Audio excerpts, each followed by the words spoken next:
साथियों, आज ये वीडियो मैं बाबा साहब के महापरिनिर्वाण दिवस पे डाल रहा हूँ। और आप सब भारत में रहने वाले भारतवासी और दुनिया में जाकर बसे हुए सारे भारतवासियों का साथ सहयोग लेकर बाबा साहब अम्बेडकर को उनकी आज पुण्यतिथि महापरिनिर्वाण दिवस पेश दिल सी गहराइयों से शत शत नमन करता हूँ और उनको याद करता हूँ। वैसे तो मैं उनको दिन रात याद करता रहता हूँ।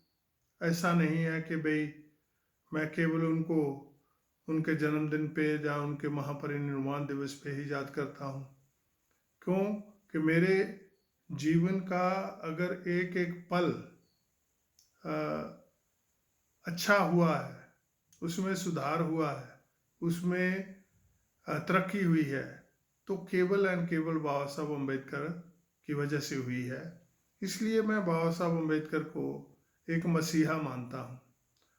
मसीहा साथियों हम उसको कहते हैं जो बिना कोई भेदभाव हर इंसान, चाहे वो आपके करीब का हो या दूर का हो, उसके लिए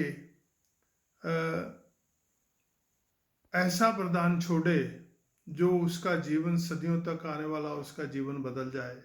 ऐसे ही हमारे बाबा साहब अम्बेडकर हैं।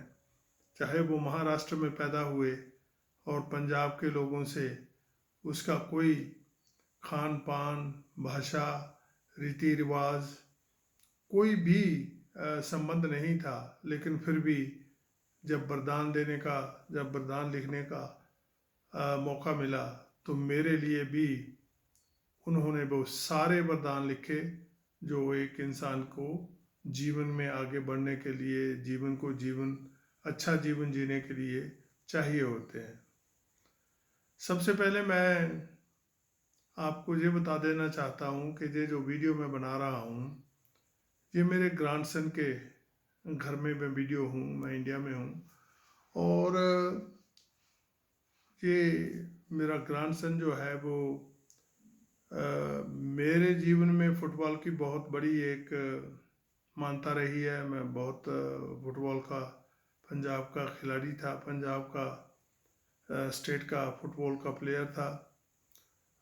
इसको मैं बीच में छोड़ के बाहर चला गया, लेकिन मेरे परिवार में इससे पहले मेरे चाचा जी, फिर उसके बाद में मेरे इस बेटे ने भी इस परंपरा को जिंदा रखा। और मैं तो पंजाब का ही फुटबॉल का प्लेयर था, जे इंडिया का फुटबॉल का प्लेयर बना। और इसके टांग के ऊपर चोट लग जाने से इसको कोचिंग में परिवर्तन कर दिया गया कि तुम कोच बन जाओ, और वो आज पंजाब में कोचिंग का काम करता है। और इसकी टीम ने जो पिछले 8-10 साल में जो अवार्ड जीते हुए हैं वो मेरे पीछे आप देख सकते हैं। मेरा तो इन अवार्ड में कोई हिस्सा नहीं है, लेकिन ऐसा है कि एक प्रथा जो मैंने जीवन में पाली उसको आज मेरे बच्चे आगे लेके जा रहे हैं। ऐसा ही किसी दिन में मैं अपने घर से लंदन के परिवार में, मेरे परिवार में कैसी तब्दीली हुई उसका भी एक वीडियो बना के डालूंगा। ये तो हुई इस चीज़ की बात। मैंने तो बहुत सी अपने जीवन में जो मान्यताएं थी, जो जिसकी वजह से हम पछड़े हुए थे, अनपढ़ रह गए थे, बहुत सी मान्यताएं मैंने तोड़ दी, छोड़ दी और उनको अपने जीवन से निकाल के फेंक दिया। लेकिन एक जो आपके मान सम्मान से जुड़ी हुई मान्यताएं हैं, एक जो आपकी आगे बढ़ने के लिए विद्या की मान्यताएं हैं, एक जो आपको अच्छा बनने के लिए मेहनत करने की जो मान्यताएं हैं, वो मैं अपने परिवार में प्रचार प्रसार करता रहता हूँ। और वो उसका असर आज मैं अपने परिवार में पंजाब में देख रहा हूँ। ऐसा नहीं है कि मेरे परिवार के सारे पंजाब के जो बच्चे हैं वो बहुत बदल गए हैं, बहुत हो गए हैं, क्योंकि गुलामी को छोड़ने के लिए भी उतनी ही ताकत चाहिए जितनी उसको लड़ने के लिए चाहिए। क्योंकि गुलामी एक लड़ाई है, गुलामी एक संघर्ष है जिसको हमें जीवन भर लड़ना होता है आज़ाद रहने के लिए।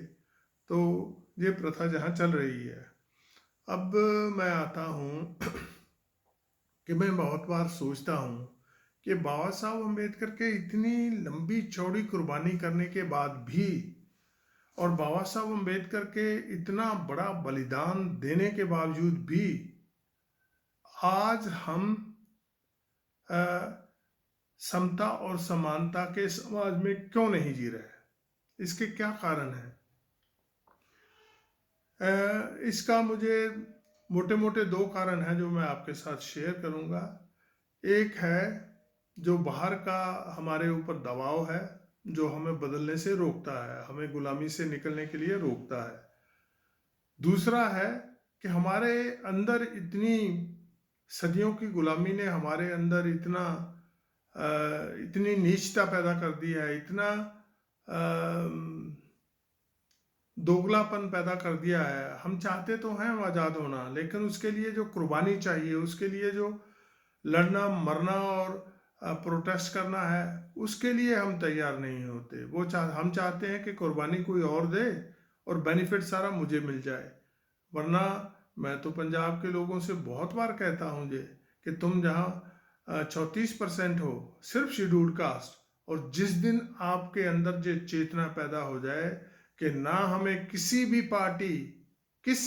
पार्टी को वोट देकर हमें राजा नहीं बनना, हमारे अंदर ही वो ताकत है कि हम अगर अपनी वोट की ताकत को समझ जाएं, संभाल लें, और उस वोट की ताकत को हम सही इस्तेमाल करना सीख लें, तो हम जिस दिन चाहे पंजाब की सत्ता अपने हाथ में कर सकते हैं। ऐसे ही अगर आप देखो तो देश में हम शोर तो बहुत मचाते हैं, हम 85% हैं, हम मूल निवासी हैं, हम ये करेंगे वो करेंगे, लेकिन जब करने की आती है तो हम अपनी अपनी डफली बजाने में, अपनी अपनी रागनी गाने में मस्त रहते हैं। हम ये नहीं सोचते कि वोट किस किस के पास है और उस वोट को मैं अपने साथ कैसे जोड़ सकता हूँ, उसके वोट का मैं कैसे इस्तेमाल कर सकता हूँ, उसको क्या मान सम्मान चाहिए मेरे से जो मैं उसको देने को तैयार हूँ, ताकि वो मेरे साथ खड़ा होकर इस लड़ाई में मेरा सहयोगी बने। मुझे कई बार ये भी लगता है कि बाबा साहब अम्बेडकर ने जो बुद्ध धर्म हमें दिया था, बुद्ध धर्म इसीलिए दिया था कि ब्राह्मण हमें बार बार छोटी छोटी जातियों में बांटकर हमारा शोषण करेंगे और करते रहेंगे।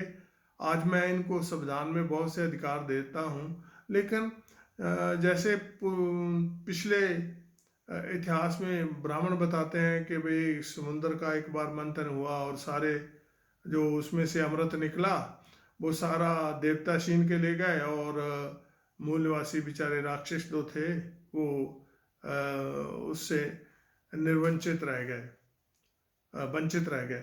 तो इसको आप अगर देखते हैं तो आपको एक नज़र आता है कि भाई